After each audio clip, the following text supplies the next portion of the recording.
Hello, good afternoon, my dear students of Practical Research 1. So I'm going to discuss activity number 9 or module 9 online, which is the activity title is Research Designs, Sampling, Data Collection and Analysis, in which it is composed of observation and the interview procedures, the guidelines in making conclusions and recommendation techniques in listing references or the bibliography. So the outcome for this activity or the performance target, one of it is that the learner is able to describe the qualitative research designs, sample and data collection and analysis procedures. 2. Gather relevant information with intellectual honesty. Then analyze and draw out patterns and themes, then form logical conclusions and make recommendations on conclusions. So what do you mean by research design? Research design is the process of structuring techniques and strategies that will help you as researchers solve your problems or answer your inquiry. So this may entail detailed data gathering procedures that lead to the fulfillment of the research goals. Then, importantly, you need to plan the data gathering procedures to ensure that the data used in the study is valid. Okay? So, diha mo mag-matter sa inyong data gathering procedures. Kinahanglan siya valid when it is used in the study. So this is especially true for quantitative research where procedures need to be strictly followed, while in qualitative research, more relaxed processes in carrying out procedures are implemented. It's because refinement of procedures in the middle of the process can be done depending on the kind of the data collected. So what are the steps in selecting appropriate strategies for qualitative inquiry? Number 1 is you are going to identify the specific strategy of inquiry that will be used. Number 2, provide some background information about the strategy such as discipline, origin, applications, and definitions.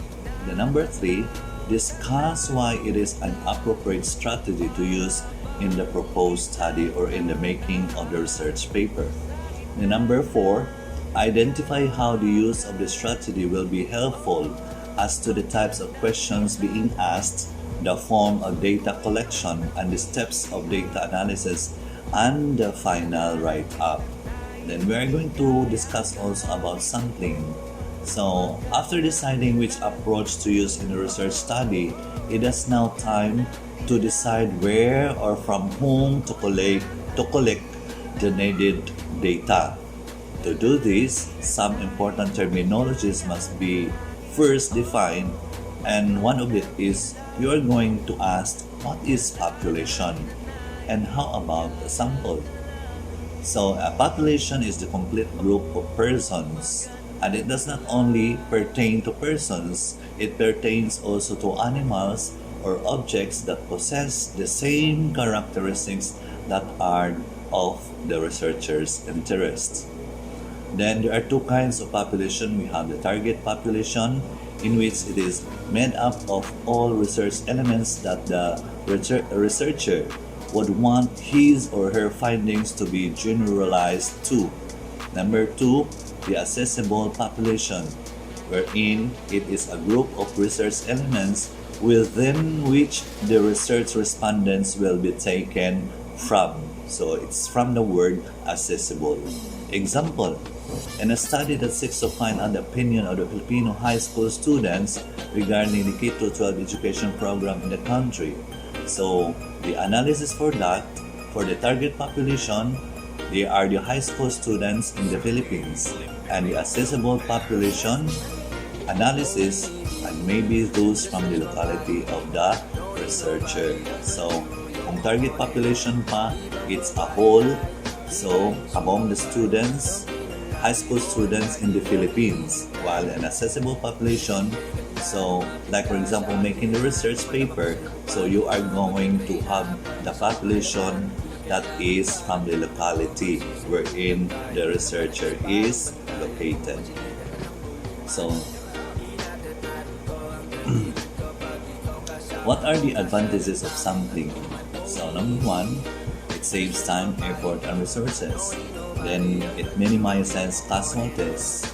Then it paves the way for thorough investigation. Then it allows easy data handling, collection, and analysis. So there are also two major criterion in sampling in qualitative research. Number one is the extreme or deviant case sampling, then the intensity sampling.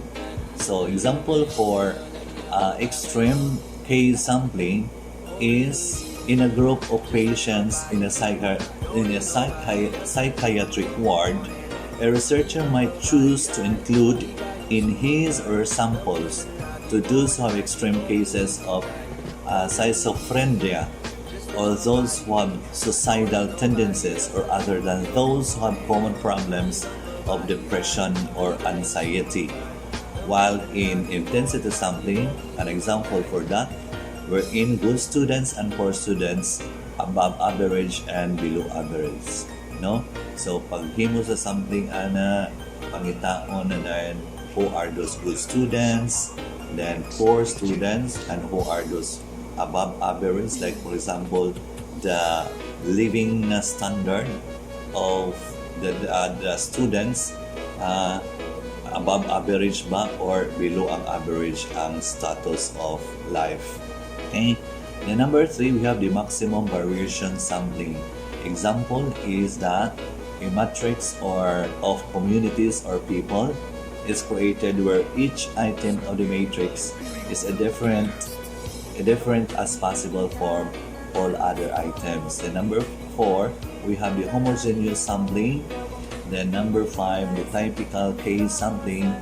Then critical case sampling, and the snowball or chain sampling. So kining snowball or chain sampling is done by asking relevant people if they know someone or somebody fitted or is willing to participate in study. Pananglitan. For instance, a researcher will use the social media to ask people if they can refer persons who meet the criteria to become the respondents for the research study. Class, may I ask you, what do you mean by respondents? No? Respondents are your targets, your target samples. They are your clients. Okay? So, sila ang inyong mga respondents. Okay? Then number 8, we have the criterion sampling. Then last, the operational construct or theoretical sampling. Then number 10, the stratified purposeful sampling. Then we have the purposeful random sampling. The next is the data collection. So after all the preparations previously discussed are defined thoroughly, data collection can commence. Okay, so the word data there, singular form is datum, where are a set of characters representing the research variables. Okay, so there is these characteristics are analyzed and interpreted in order to draw valid conclusions. So what are the classifications of data according to source? So we have the two general classifications. We have the primary data, in which they refer to the data sets that include first-hand information and experiences about an event. So example are those collected by university-based researchers that are stored in data, archives intended for future use and dissemination of the general research community. So next is the secondary data. So are most data consisting of studied objects that are coded according to their characteristics. So they also compose of transcript and audio and video recording. Okay? Kung secondary data gani na nakibaling mga dili first hand na mga experiences about an event. Okay? So what are the characteristics of a good data collection instrument? So kung may unsa may mga good data collection instruments. So it must be good data collection instruments should be brief and but effective. It should be short enough to be completed by the respondents but should elicit information rich. So rich information data that a researcher need. The data collection instrument must be able to gather information other than what is available. Then, the research instrument must be validated and evaluated for its reliability. So, kinahanglan ang data collected must be reliable and valid. Okay? So, what are the common data collection instruments? Number 1, documentary analysis. We have this interview, which happens to be the researchers personally ask the key informants about things or informations for effective interview. Okay, interview. So there are different types also for interview. Structured interview happens when the researcher prepared and organized questions that the respondents will answer. Kung structured gani kalangkan ay na nga mga questions, no, para sa himuon na interview for the data collection. Okay, unstructured interview occurs when the researcher prepares an outline of the topics that she needs to personally ask from the interviewee in a spontaneous and conversation-like manner. Kung unstructured, mag-outline lang siya, and then ang mahitabo, personally ask from the interviewee in spontaneous o mura lang siya nag-conversation like, no? So, ingana ra siya. Then, semi-structured interview, and also we have this observation, then naturalistic observation, participative observation, non-naturalistic observation, and this is one of the most commonly used data collection instrument, which is questionnaire. So, mo gini ang ginagamit kasagaran, like for example, what I have done in my masteral during my research paper making. So I have this with me by questionnaires, especially in doing the focus group discussion or the FGD. So the following are some type of questions. Ang mga questions na types kay bali klase is number 1, naadiha ang yes or no, in which items in the questionnaire should be answerable by yes or no. Example, do you have a car? So you're going to choose yes or no. Then number 2, recognition, wherein the respondents are meant to choose from the choices given in the questionnaire. Okay? Then completion, we have also coding, subjective, combination, and the last, which I mentioned lately, is the FGD, which is the focus group discussion. Okay, so ways to present qualitative data are the textual presentation. So this is an example of a textual information. Okay, then we have tabular presentation, and we have the graphical presentation. Okay, so we have also the conclusion and recommendations,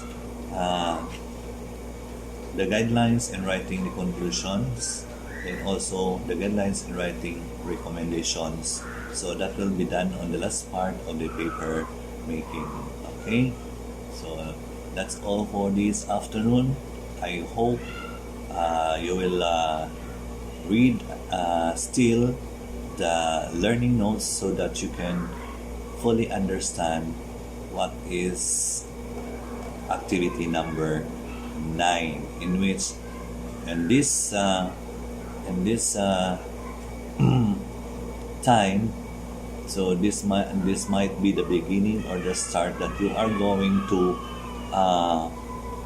you are going to start the making of chapter 1, which is the problem. Okay, so later on, maybe by January or late December, before we end our classes, so I could make you or group you into how many members in one group according to your track, so that will be your group for the making of chapter 1 for the research paper for the qualitative research. Then coming next semester, second semester, that will be on January, will be your research or practical research 2, which is quantitative research. So thank you very much and God bless you all.